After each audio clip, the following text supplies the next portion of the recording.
우리 옆에 계신 분과 이렇게 인사할까요? 더위보다 더 뜨거운 은혜를 받읍시다. 날씨가 많이 덥습니다. 저도 오늘 참 힘이 없는데 오늘 은혜의 힘을 또 받아서 또 이 자리에 섰습니다. 또 하나님께서 능력 주셔서 또 이 시간이 은혜의 자리로 또 변화시켜 주실 줄 믿습니다. 우리가 은혜 받기 위해서는 어떻게 하는 게 제일 좋을까요? 어떻게 하면 은혜 잘 받을 수 있습니까? 은혜의 자리로 나아가야 합니다. 그렇죠. 우리는 우리 스스로 살아갈 수 있는, 또 승리할 수 있는 힘이 없습니다. 그래서 우리가 할 수 있는 최선의 방법은 은혜의 자리로 나아가는 것입니다. 그 자리에 나아가면 하나님께서 우리를 만나주시고 만져주시고 회복시켜 주셔서 감당할 수 있는 힘과 능력을 더해 주실 줄 믿습니다. 오늘도 그런 은혜가 이 자리 가운데 풍성히 임하시기를 주님의 이름으로 축복합니다. 오늘 예수님께서 예루살렘에 올라가셨습니다. 오늘 이 본문은 예수님이 두 번째 예루살렘에 올라가신 사건을 다루고 있습니다. 1절 말씀을 보면 이렇게 기록되어 있습니다. 우리 다 같이 읽겠습니다. 시작. 그 후에 유대인의 명절이 되어 예수께서 예루살렘에 올라가시니라. 아멘. 유대인들은 1년에 3번 예루살렘을 올라가야 합니다. 언제 올라가야 할까요? 바로 유월절, 그리고 오순절, 그리고 마지막은 초막절, 이 세 절기는 다 함께 예루살렘에 올라가야 하는 그런 규례가 있습니다. 오늘 예수님도 이 절기 안에, 이 절기 때문에 예루살렘 성에 올라가신 것으로 보입니다. 오늘 성경은 이 절기가 어떤 절기인지 정확하게 이야기하고 있지는 않지만 많은 성경학자들은 이 때가 아마도 유월절이 아닐까라고 추측을 하기도 합니다. 오늘 예수님은 예루살렘에 올라가셔서 그곳에서 병자를 만나 주십니다. 오늘 요한은 그 장소에 대해서 자세하게 설명하고 있는데 바로 그곳이 바로 양문 곁이었다라고 하고 있습니다. 양문은 어떤 문입니까? 양이 들어가는 문입니다. 이 양이 왜 문으로 들어갈까요? 바로 희생제물이 되기 위해서 양들이 들어가는 그 문이 바로 양문입니다. 그러니까 양의 입장에서 보자면 이 문은 어떤 문입니까? 죽음의 문입니다. 그렇지만 이 이스라엘 백성들의 입장에서 보자면 이 양문이라는 것은 어떤 문이겠습니까? 은혜의 문인 거죠. 우리의 죄를 대신해서 이 양이 내 죄를 대신해서 죽으로 들어가는 그 문이기 때문에 그렇습니다. 오늘 예수님께서 그 양문 곁에 서 계신 것입니다. 그리고 그 장소에 대해서 다시 한번 이야기하고 있는데 그 연못이 있는데 바로 그것이 베데스다라는 연못이다라고 가리키고 있습니다. 베데스다라는 이 연못의 이름의 뜻은 바로 은혜의 집이다라는 의미를 가지고 있습니다. 그러니까 이 은혜의 집이라는 이 베데스다에 지금 예수님께서 찾아가셨다라고 말합니다. 그런데 이 베데스다에는 행각이 5개가 있었다라고 묘사하고 있죠. 그것은 바로 우리의 시각으로 보자면 우리나라의 정자와 비슷합니다. 간단하게 마루가 있고 지붕이 있는 그런 정자가 5개 정도가 있었다라는 겁니다.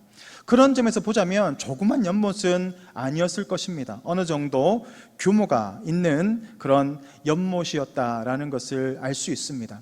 그렇다면 그 행각에 누가 있었다라고 오늘 성경이 이야기하고 있습니까? 수많은 병자들이 있었다라고 말하고 있습니다.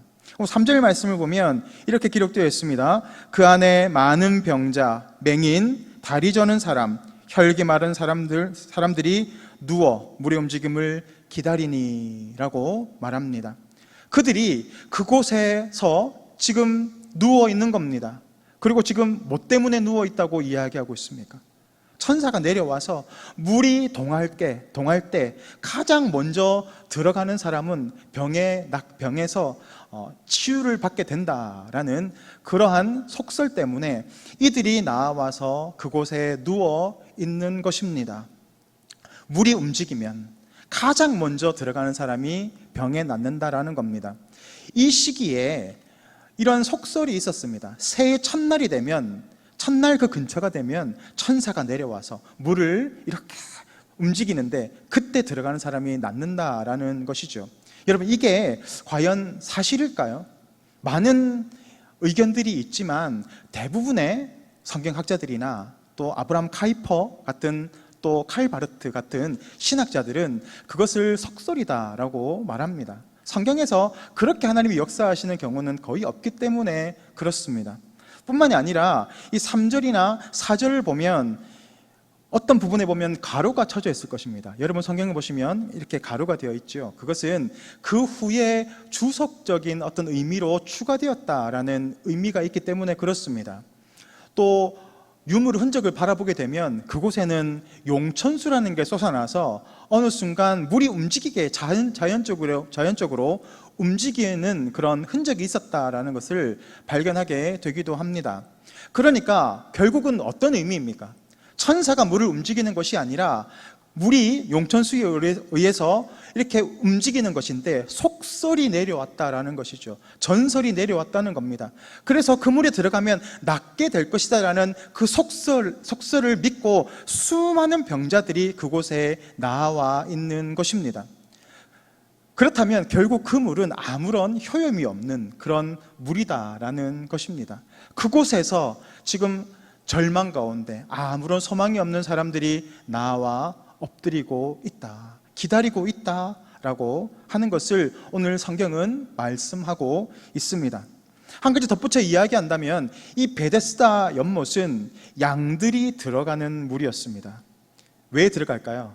죽기 전에 목욕을 시키는 겁니다. 그래서 그곳에서 목욕을 시켜서 희생제물로 들어가는 그런 용도로 쓰였다라고 문헌은 기록하고 있습니다. 오늘 우리가 앞서 살펴본 것처럼 이 베데스다 근처의 정자에는 수많은 사람들이 병자들이 있죠. 그들은 어떻게 표현되어 있습니까? 소경이었다, 맹인이었다라는 겁니다. 그러니까 아무리 물이 움직이고 만약에 물이 효염이 있어서 병을 낫게 하는 힘이 한다 할지라도 이 사람들이 들어갈 수 있겠습니까? 맹인의 입장에서는 어떻습니까? 물이 움직인다라고 소리를 들을 수 있겠죠. 그렇지만 제일 먼저 그곳에 달려갈 수 있을까요? 거의 불가능할 겁니다. 다리 저는 사람은 어떻습니까? 다리 저는 사람이라고 하는데 쩔뚝쩔뚝하는 그런 정도를 가리키는 게 아니라 여기에서 다리 전다라고 하는 이 헬라어는 바로 다리 불구자, 다리를 움직일 수 없는 사람을 가리키는 말로 쓰이기도 한다라는 겁니다. 그러니까 거의 다리를 움직일 수 없는 안준뱅이를 가리키고 있는 거죠. 그 사람들이 물이 움직임을 바라보면서 만약에 물이 효염이 있다 한다 한들 그들이 제일 처음에 들어갈 수 있겠습니까? 불가능한 거죠. 들어갈 수 없습니다. 마지막으로 이야기하는 건 혈기 마른 사람은 어떻습니까? 혈기 마른 사람은 말 그대로 몸에 기운이 다 빠져있는 상태를 가리킵니다. 그래서 어떤 학자들은 몸이 전신이 마비된 사람을 가리킨다라고 이야기하기도 합니다. 이 세 가지 부류의 사람들을 성경에 기록해 놓고 있는데 왜 이렇게 기록하고 있을까요? 물에 들어갈 수 없는 사람, 아무리 물이 효용이 있다 한들 처음으로 들어갈 수 있는 그럴 가능성이 없는 사람들이 그곳에서 소망을 가지고 기다리고 있다라는 겁니다. 완전히 막혀 있는 거죠. 그들은 물에 들어갈 수 있는 자신의 힘도 없을 뿐만이 아니라 그 물 역시도 아무런 효용이 없는 그냥 연못이었다라는 겁니다. 그러니까 소망 없는 그들이 소망 없는 그곳을 바라보면서 자신의 소망을 품고 살아가고 있는 것, 그러한 절망의 상황을 오늘 요한복음은 기록해 놓고 있는 것입니다. 아무리 해도 소용이 없는 것, 모든 수를 다 써도 결국에는 이 병을 치유할 수 없는 절망의 그 상황 속에 처해 있다라는 겁니다. 그러한 절망의 상황 속에 예수님께서 찾아오셨습니다. 그런데 그들은 무엇을 보고 있습니까? 예수님께 주목하고 있는 것이 아니라 예수님이 지금 그들 옆에 있음에도 불구하고 그들은 여전히 소망이 없는 그 베데스다 연못을 바라보면서 하염없이 물이 움직이기만을 기다리고 있습니다. 오늘 예수님은 38년 된 병자를 찾아가십니다. 그리고 그에게 이렇게 물으십니다. 6절 말씀 우리 다 같이 읽겠습니다. 예수께서 그 누운 것을 보시고 병이 벌써 오래된 줄 아시고 이르시되 내가 낫고자 하느냐. 아멘. 예수님께서 물으셨습니다. 네가 낫고자 하느냐? 그러면 어떻게 대답해야 됩니까? 네, 내가 낫기를 원합니다. 주님, 나를 고쳐주십시오. 나를 불쌍히 여겨주십시오. 라고 이야기해야 되지 않겠습니까? 그런데 이 38년 된 병자의 대답을 한번 볼까요? 7절 말씀 우리 다 같이 읽습니다. 시작. 병자가 대답하되 주여, 물이 움직일 때에 나를 못에 넣어주는 사람이 없어 내가 가는 동안에 다른 사람이 먼저 내려가나이다. 예수님이 낫고자 하느냐라고 물으셨는데 어떻게 대답하는 게 맞습니까? 네, 낫기를 원합니다. 저를 고쳐주십시오 라고 이야기를 해야 하는 게 마땅함에도 불구하고 이 병자는 지금 나를 물에 넣어주는 사람이 없어서 내려갈 수 없습니다 라고 이야기하고 있는 겁니다. 여러분, 이게 어떤 의미일까요? 이런 의미이지 않겠습니까? 네, 낫기를 원합니다. 그러나 저를 저 베데스다 연못에 좀 넣어주십시오. 도와달라라는 그런 의미입니다. 내 힘으로는 저기 갈 수가 없으니까 만약에 물이 움직이면 저를 좀 들어다가 연못에다가 좀 넣어주십시오라는 그런 의미 아니겠어요? 거기에 소망을 품고 살아가기 때문에 그것만 바라 보이는 것입니다. 칼빈은 이러한 상황을 이렇게 말하고 있습니다. 우리 화면을 보시고 다 같이 읽겠습니다. 시작. 38년 된 병자의 생각은 우리의 일상적인 생각과 참으로 유사하다. 그는 하나님의 도움을 자신의 생각대로 제안해 버렸으며 자신이 확신하는 바 이상의 것을 결코 기대하지 않으려 했다. 우리의 모습도 이러하다라는 것입니다. 능력이 있으시고 불가능이 없으신 주님께서 나와 함께 하심에도 불구하고 우리는 우리의 생각에 갇혀 있습니다. 그래서 내 생각 안에 하나님을 가두어 놓습니다. 그래서 하나님께서 내 생각대로 일해주지 않으시면 원망하고 불평합니다. 하나님 왜 내 기도에 들어주시지 않습니까? 하나님 이러한 방식대로 해달라고 우리는 떼를 쓰기도 합니다. 오늘 38년 된 병자의 믿음이 그러했다라는 것입니다. 하나님을 바라보면서도 하나님과 능력을 바라보는 것이 아니라 여전히 내가 고집하고 있는 그 베데스다의 연못을 바라보면서 저곳으로 나를 좀 넣어달라고 하는 그런 어리석은 모습으로 살아갈 때가 참으로 많다라는 것입니다. 지금 앞서 살펴본 그 배경이라는 것이 어떻습니까? 유월절이 가리키는 것이 무엇입니까? 양의 문이 가리키고 있는 그 인물이 누구입니까? 베데스다, 바로 그 은혜의 장소, 은혜의 그 성전을 가리키는 그 곳, 은혜의 장소의 그 주인이 누구입니까? 모든 것들이 예수님을 가리키고 있음에도 불구하고 눈이 가려져서 예수님을 바라보지 못하는 그러한 연약한 사람들은 하나님, 우리의 해결자 되시는 그 분을 바라보는 것이 아니라 여전히 나의 좁은 시각 안에서, 나의 한계 안에서 그것만을 고집하며 살아가고 있을 때가 너무나 많다라는 것을 오늘 성경은 이 38년 된 병자의 모습을 통해서 우리에게 시사해주고 있다라는 것입니다. 하나님께 우리는 간구합니다. 우리의 문제를 가지고 하나님께 기도하며 나아갑니다. 그때 주님께서 오셔서 내가 낫고자 하느냐, 내가 응답받기를 원하느냐, 내가 너를 도와주리라 라고 말씀하심에도 불구하고 우리는 여전히 내 생각에 갇혀 있습니다. 주님, 내가 기도 응답받기를 원합니다. 당신이 아니라 물질을 주십시오. 환경을 열어주십시오. 주님, 당신이 아니라 도울 자를 붙여주십시오. 우리는 때때로 예수님을 바라면서 기도함에도 불구하고 예수님을 바라보는 것이 아니라 예수님께 나아갈 수 있는 어떤 도구들을 바라볼 때가 참으로 많지 않습니까? 물질이 필요합니다. 건강이 필요합니다. 도울 사람이 필요합니다. 환경이 필요합니다. 지혜가 필요합니다. 물론 그것도 필요하겠지요. 그렇지만 가장 우선시되는 우리가 구하여야 하는 첫 번째 우선순위는 무엇입니까? 모든 문제 해결자 되시는 예수님 한 분만이 우리가 구하여야 할 대상인 줄 믿습니다. 왜냐하면 주님께서 우리와 함께 하실 때 주님께서 모든 문제의 해결자가 되시기 때문에 그렇습니다. 모든 문제는 예수님이 열어주시면 열립니다. 오늘 예수님은 이 38년 된 병자 가운데 말씀하십니다. 일어나 걸어라. 네 자리를 들고 일어나라. 그 한마디에 그는 벌떡 그 자리에 일어났습니다. 한마디면 충분합니다. 주님, 나에게 이런 문제가 있습니다. 환경이 너무너무 힘이 듭니다. 고통스럽습니다. 건강에 문제가 있습니다. 가정에 문제가 있습니다. 경제적인 문제가 있습니다. 그러할 때, 우리가 구해야 할 때 하나님은 나타나셔서 그 문제를 밟고 일어서라 라고 하면 그 문제는 해결되는 것입니다. 오늘 요한은 우리에게 우리의 이 좁은 믿음이 아니라 하나님을 붙잡고 주님을 붙잡고 나아가는 그 믿음을 통하여 역사하시는 하나님을 바라보라고 하십니다.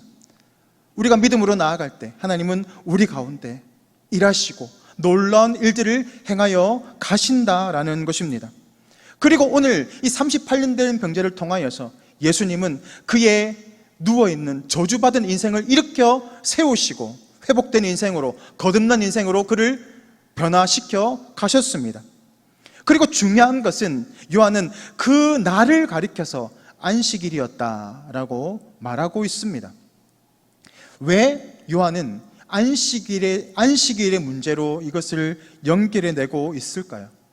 안식일은 어떤 날입니까? 단순히 쉬는 날입니까?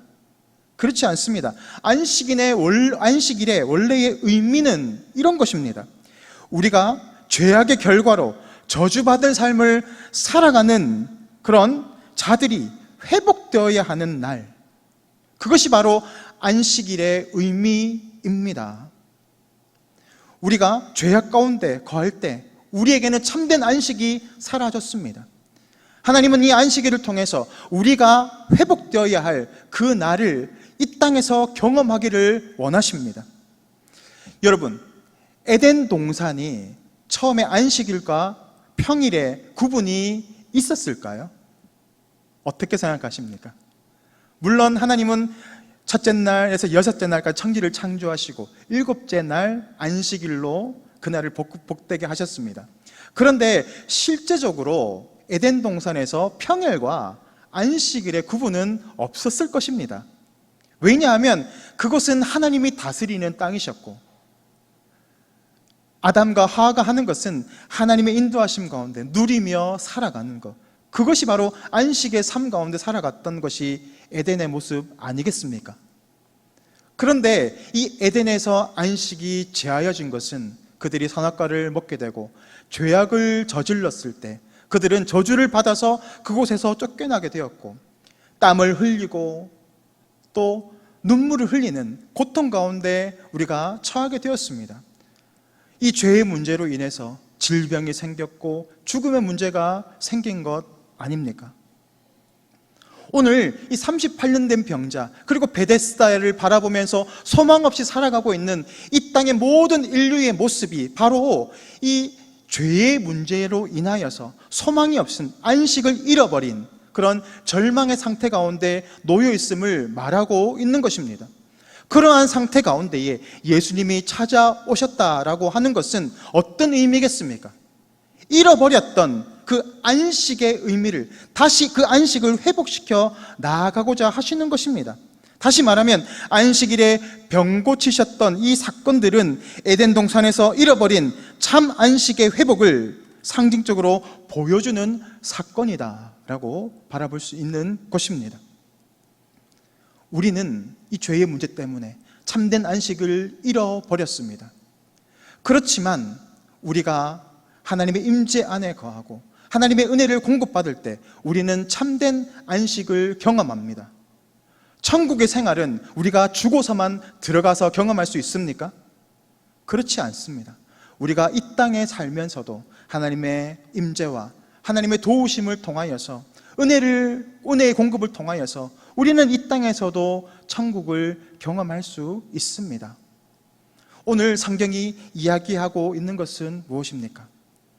우리의 참된 안식은 다른 것에서, 물질이나 관계의 문제에서 찾아내는 것이 아니라 예수님을 만나고 그를 붙잡고 그를 만날 때 우리 가운데 참된 안식을 경험할 수 있는 것이고, 또한 우리의 삶의 모든 문제의 해결, 다시 말하면 에덴의 그 회복은 바로 예수 그리스도를 통하여서만 일어나게 된다라는 것을 보여주는 것입니다. 그래서 고린도후서 3장 17절은 이렇게 말합니다. 우리 다 같이 믿음으로 읽겠습니다. 시작. 주는 영이시니 주의 영이 계신 곳에는 자유가 있느니라. 아멘.